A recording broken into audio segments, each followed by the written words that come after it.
The Greg Hardy story took a turn last week when Deadspin obtained and published police photos of Hardy's ex-girlfriend with bruises and abrasions. Cowboys owner Jerry Jones and coach Jason Garrett said Sunday they had not changed their views on Hardy in the wake of the photos' release. Eagles offensive tackle Lane Johnson and center Jason Kelce were very outspoken after Philadelphia's 33-27 overtime win against Dallas.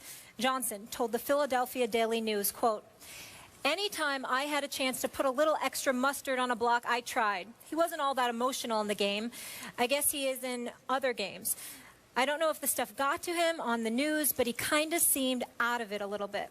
Although Hardy recorded the Cowboys' lone sack Sunday, he didn't do much else in the game, and Kelce was happy about that, saying, "I'm glad he didn't have a good day. It's a joke a guy like that is able to play this quickly. Three people I have zero respect for in this world, people who hit women, who molest children, and rapists." Stephen A. Smith, I agree with that one. Your reaction? Well, first of all, I think any decent human being agrees with what Kelce had to say. Greg Hardy should have been cut immediately. Now, obviously, for the purposes of this show, let's be very, very clear that my position has modified to some degree, but I want to make sure that I use this opportunity to clarify my statements from weeks ago. I was totally in support of Greg Hardy coming back to the Cowboys, but people forget why I supported that. My position has been very, very clear. You were convicted on a bench trial of domestic violence. You appealed that decision. Ultimately, it was supposed to go to a jury trial, but but they could not find the victim, and as a result, the case was thrown out. Okay? The NFL ultimately got involved subsequently. They suspended you 10 games. You appealed that decision. It got reduced to 4. And from that moment forward, the thought process was Tampa Bay, along with other teams, may potentially be interested in Greg Hardy. He was going to go to the Cowboys. So my attitude was, why not? If somebody's going to grab him, and you are basically getting him at no risk whatsoever because you have a no-tolerance policy, okay, he's going to be back in the league for somebody. Why take him? Do you want him on your team? No. Should he have been out of the league for at least longer than he was? Yes. But if he was going to be eligible to play, let him, you know, I don't have a problem with the Jerry Jones and the Cowboys taking him. But then the photos came out, okay, in the aftermath of all of that. And people like myself and others raised the proverbial eyebrow. There are some people that are going to have a problem with that. I'm here to tell every woman in the world, you have a right to have a problem with that. Because the reality of the situation is that it shouldn't take photos for us to come to these conclusions. But what you have to accept as a part of our reality is that visual matters. It's impactful. No matter what you read or no matter what you hear and no matter how we should absolutely positively feel, the visual has a profound impact, and it can alter your thinking and elevate your level of sensitivity even more so. I could read about domestic violence and find it incredibly appalling and something needs to be done, just like I read that police report. You could sit there and say this guy deserves to be suspended, he deserves to be cut, etc. But you have a at least slightly different emotion when you see and visualize what has transpired. And when I saw those marks all over that young lady, I remember Greg Hardy categorically and emphatically proclaiming his innocence and how she was lying and she did it to herself and all of that stuff. I believed he was lying, but when I saw those photos, I knew he was lying. And there's a difference in that. And so that's where we are right now. It's sad, and I think that right now the attention needs to be brought to the Dallas Cowboys because Jerry Jones hadn't seen these photos. And apparently he was given by Hardy and his representatives at least slightly different picture than what we ultimately saw.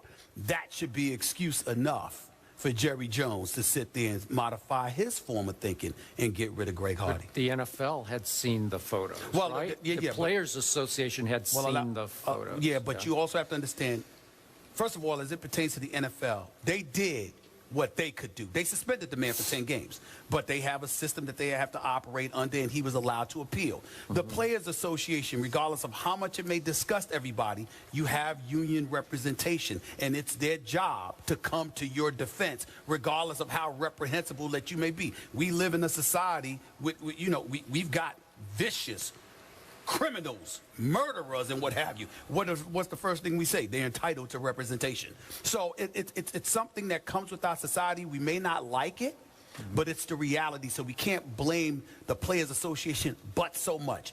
We can't blame the league but so much. But in terms of the court of public opinion, I think we've seen enough. I think we know what time it is.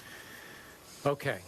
I certainly agree with everything you just said. But here's why I can't get worked up about cut him right now. Sure. What did I tell you when my team that I root for signed Greg Hardy? You didn't want it.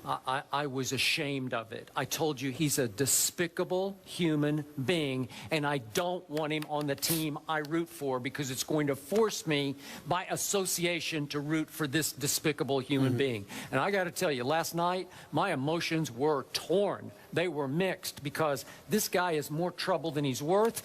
I mean, I didn't want him on in the first place. And then he's got such anger management issues that we saw what happened the last game in the huddle and all that. But last night he gets a 15-yard penalty for a personal foul at the end of an Eagles extra point. Yes. I mean, he's just out of control. It's just like, get him out of my sight. I'm embarrassed. And what did I tell you after he did his first interview session? And he was so remorseless and so insensitive in his remarks that he made. I told you, I'm ashamed of my team. He's on my team. He's in my locker room doing this session. It made me sick at my stomach. But all I needed to do was read her testimony from the bench trial. If you took, I get you, pictures are worth a million words, and they're much more impactful. But if you took the time to read her testimony, it was so graphic, it was so sickening, it was so appalling that there's no way she could be lying about this because you couldn't make all that up. It's just, it was mind-blowing to me. He got convicted in the bench trial, as you point out. And then North Carolina has sort of a quirky law that allows you to appeal for a jury trial. She did not participate, and the authorities said she was paid off before the jury trial. And this man skated, and then the NFL suspends him for 10 games. That's as far as they could go. And then we have Jason Kelsey, the Eagles center, saying last night, this man doesn't belong in the league. Well, Jason, it was your Players Association that fought to get his suspension reduced to 4 games. And I told you at that point, 4 games for that? Are you kidding? I couldn't believe it was only 10 games. I told you on air, he should be gone for at least 1 year. And I know everybody, as you always say, deserves a second chance. 1 year, just 1 year out, and then we'll think about it. But let's be clear. Let's be clear. I never said he didn't deserve a year. Okay. Let's be clear. I never said that, you know what, he didn't deserve to be suspended. What I said was the Cowboys had acquired him after he was handed the 10-game suspension. So the point is, we spoke about Hardy in the aftermath of the Cowboys signing him, which ultimately was in the aftermath of him being approved to come back into the league after 10 games. Yeah. If we had the choice, there is nobody, particularly in the aftermath of Ray Rice, and to a far lesser degree, Adrian Peterson. After all of that went down, there isn't a soul alive with a speck of decency that would not have sat up there if we had the choice and said he needs to be gone for the year, especially since last year when he was on the commissioner's exempt list, he still got paid $13 million. So we're like, you didn't lose any money, so what did you lose? So in this particular age, you're going to just lose 10 games? That's ridiculous. But the decision was made, the courts got involved, the suspension was reduced from 10 games to 4 games, and so the debate was about whether or not Jerry Jones should take this eligible player for the NFL. He was. This eligible player for the NFL. They weren't breaking any rules to sign him. When other teams were expressing an interest. And I said, okay, you got him under a no-tolerance policy. That is what it is. But let's be clear. In the end, what it comes down to is this. He has proven to be despicable in his actions. And I watch him on the sidelines. And I got to admit to you, it's different from Ray Rice in this respect. This guy's psycho, Ray Rice's actions were reprehensible. But the level of contrition that he has expressed says to me he has learned the errors of I his agree. ways, and he may deserve a chance. He just ain't as good as Greg Hardy. I agree. When I watch Greg Hardy on the sidelines and on the field to some degree, it's just a thought. He seems unstable. And I'm with you. I mean, he seems like he's a loose cannon, man. I would be worried.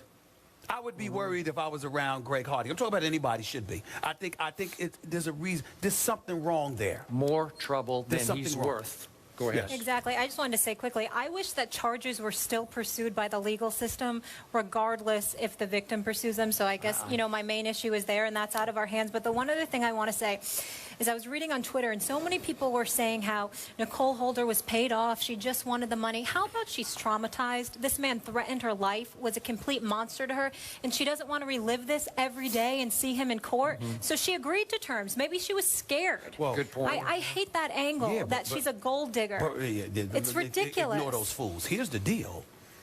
Remember, she gave testimony for the bench trial. Sure. But they were asking her to revisit it, which speaks to your traumatization. Enough. And I agree. remember, this guy, the very guy we're talking about right now, because of all of these photos that came out Friday, the record was just expunged.